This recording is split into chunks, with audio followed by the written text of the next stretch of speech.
YouTube family, this video right here has probably been about a month in the making. As you can see, I set up the home studio at my new place. I'm out in the country in an undisclosed location, but I really thought about even scripting this video because I have so much to say and short form content isn't going to cut it.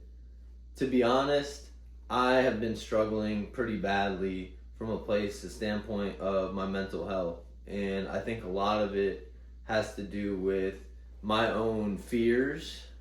I know a lot of it has to do with my own fears, but specifically around music. You know, music has always been a magical place of joy where I can do a lot of growing and transforming. But in the last couple years, there's been a shift. I started Neoclassic Records, and I've been focusing on the business side of music, which, if I'm being blunt with you, is absolutely disgusting. I've lost sight of why I began doing this in the first place, and that was so I could express how I feel to you, the listener. I'm sorry for that, and it hasn't come out in a place of my art suffering. I don't believe. If you believe it has, let me know. Because I've never gone into the studio making music with the idea of business in mind. You know, it'd be really easy for me to go and create something that I think the people would want to hear, you know. And I think that's, if we look at a lot of artists who fell off later in their career, that's kind of what happened. But I'm not by any means here to make a negative video. I am here to tell you guys how I got through it without taking a drink or a drug, because as you know, or you may not know, this might be the first video by me you're ever seeing, and if so, I hope that you dive in a little bit deeper to me. But I'm an alcoholic and an addict, and I just celebrated 2 years of continuous sobriety. Here's my coin right here, and I'll get back to that. But as a person in recovery from addiction and an artist, I realized that I have a tendency to view the world through a different lens than maybe most people do. And it can be a beautiful thing, but it can also be a really dark thing at times. And so I'm here as an attempt to explain the inner workings of this wild mind of mine to you guys and tell you guys how I have gotten through not only, not feeling okay with the progress that I've made with you all in this journey of creating, what I like to think is beautiful art and beautiful content for people, but also how I've navigated that mental war without picking up a drink or a drug. So this is kind of just a stream of consciousness video, and hopefully it will inspire one of you the way that I've been feeling more inspired lately. So a little bit of backstory. I just moved the beginning of March. I moved into this new place, and before that, my producer, Solo James, actually shut down the studio in January that I used to do. I've done most all my recording at. My Metamorphosis album was recorded there, and he made 8 out of 9 beats for that album. We did the A-Files EP there completely together. And pretty much every song I've released since Porpoise Courtship has been recorded with him. I have a microphone here. As you can see, it's unplugged, and it's not really getting a lot of use right now. So before the studio shut down, I actually forced myself creatively and pushed my pen to write a series of about a dozen songs. Some of them have come out already. Some of them are scheduled to release. I think Friday I'm releasing a song with a guy named Critchy, and I actually met him at a local event, but we'll get into that in a minute. But basically, I'm sitting on a small stockpile of about 8 or 9 songs right now, and Unity just came out last week.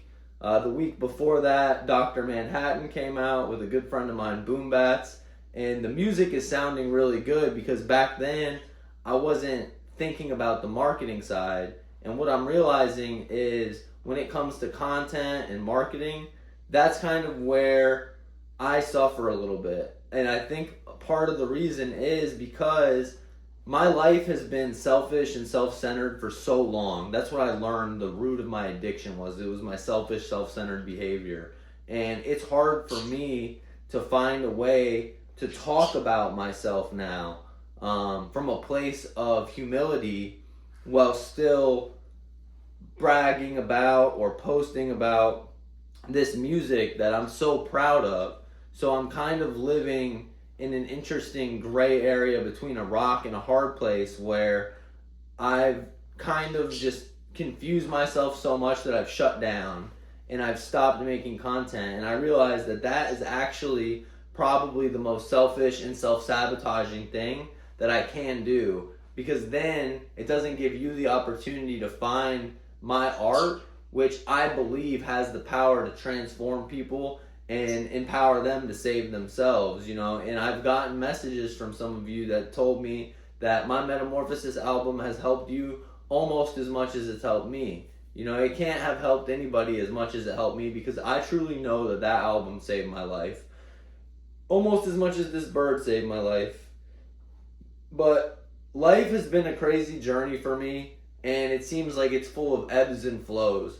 So I'm coming out of a place of a flow. You know, I wouldn't quite say it was full-blown depression or anything like that, but it was mostly just a lot of like sulking and not feeling like now that the studio's shut down, there's any point for me to continue to write. Now that, you know, I don't feel like doing content, so there's no point in me doing any of that content. These are some of the thoughts that have been kind of going through my head, and it's been pointed out to me by people who have more experience with addiction than I do, that what I get out of that is I get disappointment and I give up. And if I do that, I'm liable to pick up another drink or another drug. So this is something I have to do to free myself and hopefully free you guys. And one of the things that I've learned, or one of the ways that I've learned to cope with these feelings over the last couple months, you know, since I moved, I've began running for fun. I'm actually training for a marathon. It's called Conquer the Cove, and I'm going to run this marathon on May 31st. I'm going to make a college effort attempt at it at least. I did 10 miles yesterday, and it felt like my knees were going to explode. So pray for me that I can complete it. But what I've learned is the thing that I think I hate that I know to be good for me, such as running or creating content or staying sober, the longer I make a disciplined effort and I continue to do that thing, the better I get at it and the more enjoyment I actually get out of doing it. So where when I first put on my running shoes and took my jog out the door for a couple miles 9 weeks ago, I absolutely hated it. But now that's something I look forward to. And on a day like today where I actually can't run, I'm a little bit disappointed. Now, I wish I could say that creating content for you all has that switch has flipped and it's become the same thing. And I don't know if it will ever happen for short form content. I enjoy talking in a long form setting like this, and especially if I had someone else here I could talk to and bounce ideas off of, I believe that that is where I am more comfortable. But that's not an excuse to not continue to do what I know I have to do if I want to get the music to you all. So I've been putting in so much work in the creative process of that music. To just let it sit on a shelf and hope that someone discovers it is really doing the art and doing the consumer, yourself, a disservice. So I'm not going to talk too much about my music in this video, because I want to talk about how I came through that realization. And one of the ways, for sure, hands down, was running. Another one of the ways is just reading. You know, I just reread the Four Agreements. I'm always reading the literature of the program Alcoholics Anonymous, and relating into that literature, realizing that a lot of the things that have been dominating my life in this aspect are fear. You know, it's fear that I won't be accepted by the people who are watching the video, that they might leave some negative comments. It's fear that I will be accepted and it will go viral, and I won't be ready or have the foundation of my record label that just started a few years ago to be able to support the need of the consumer. You know, I'm out of TK hoodies. I got to make them. I'm overwhelmed, and I allow these fears to really dominate my life if I'm not careful, where what I've learned is the only way to cast out fear is through love.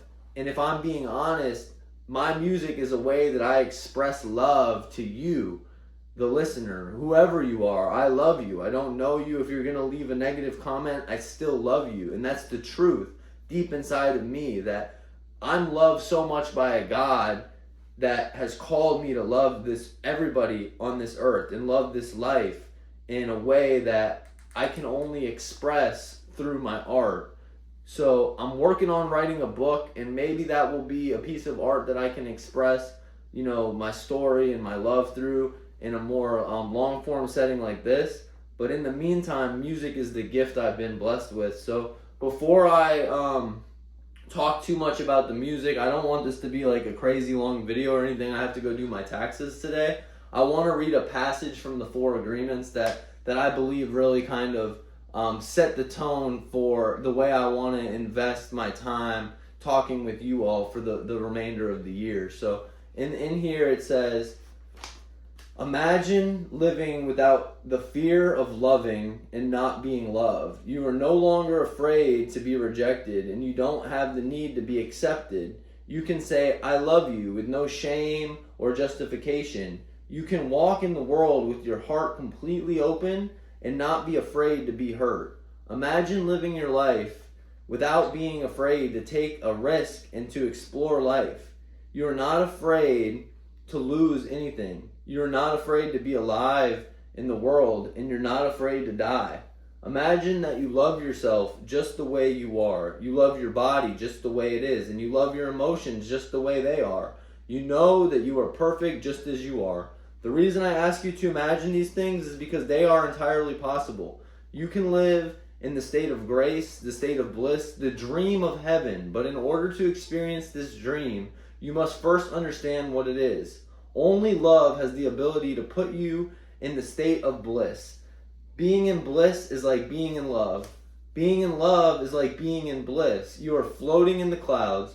You're perceiving love wherever you go. It is entirely possible to live this way all the time. It is possible because others have done it, and they're no different from you. They live in bliss because they have changed their agreements and are dreaming a different dream.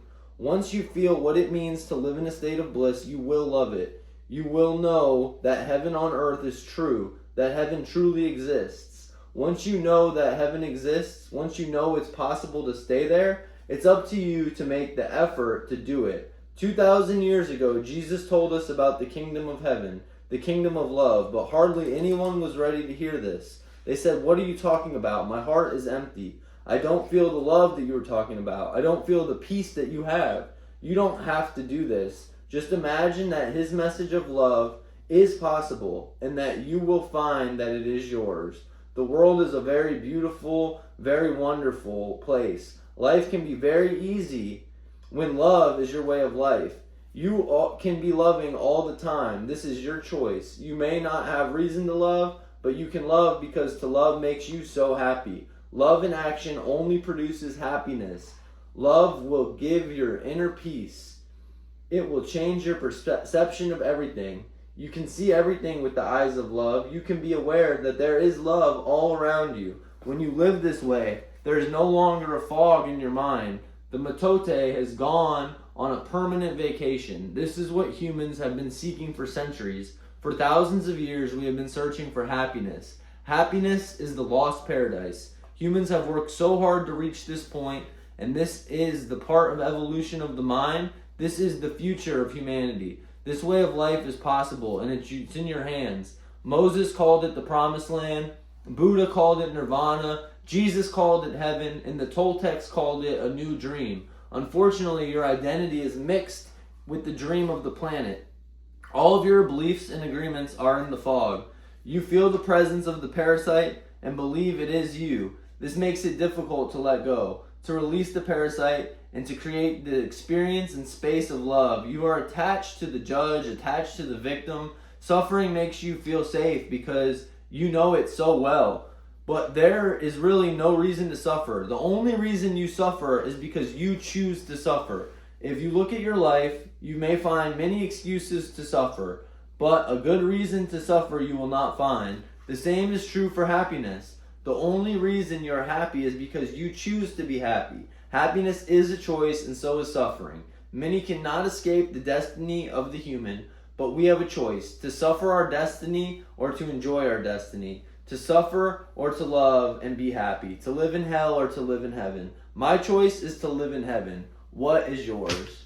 So, in reading that closing of a very, very powerful book I've read several times, it kind of goes back to that ebb and flow. And I was choosing suffering, whether I realized it or not right away, or it was conscious or not.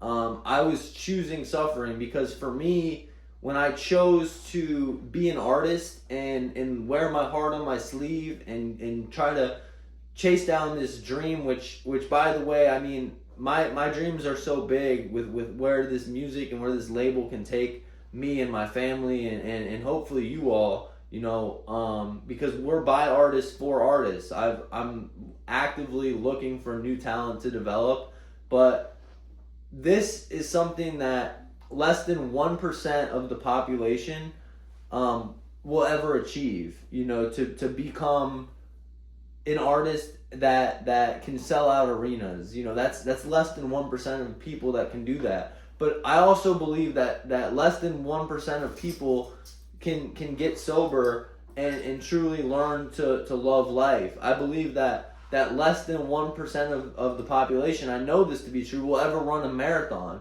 So the question I have to ask myself is, why not me? And I have to make, again, a try at these things. So, and it's interesting how, to tie it back to my music, these are not original ideas that I'm having for the first time. This isn't a revelation. These are ideas that I have to fight to preserve. There's a saying where it's like, getting free is easy, but staying free is the hard part. And I've allowed myself to get distracted, and I can make a million excuses to why I've been too busy to talk to you all, but the truth is, if I listen to the song that just came out by me called Unity, I'm talking about all these ideas. I spent hours creating these collages for the different songs I've released this year. This one is Tumbleweed, and this is a collage I made for that. And then here's the one for Unity, I made this collage. All these are made by hand. And the idea is to frame these and to eventually maybe even allow you all to purchase these or put in a bid for these as gifts for, this is another song that's not out yet. So this is the first time I'm showcasing this. It's called La La Land. But to auction these off as gifts, that's why I chose to make them physical. I could have made them digital. But I want you guys to be able to hold them and cherish them hopefully the same way I do. If it's your favorite song, I want to get that in your hands, and we're gonna do a lot of cool things. I have a lot of really good ideas on the second album. I have been producing, as you can see. I got my production suite set up, and I'm actually gonna get back to work here. But I'm producing for my second album. It's gonna be all self-produced. It's called Yellow, and when we announce that album, we're gonna give you all a chance to fund it. So I'm gonna get back to work. But I love you all. Like, I really mean that. I love you all, and I promise you all I'm going to start making a concerted effort to let you guys in, because I believe that we are building an amazing community here at Neoclassic. If you're not a part of it yet, or you don't feel a part of it, reach out to me. Like, I'm here, and I'd love to hear from each and every one of you. The best way to stay in touch is the Neoclassic World Discord, or just joining Neo's email list. So you can access both those in my bio. And me and Piper are going to get back to work on producing for Yellow. So I hope that this video finds you well, and I'll see you guys around. Peace.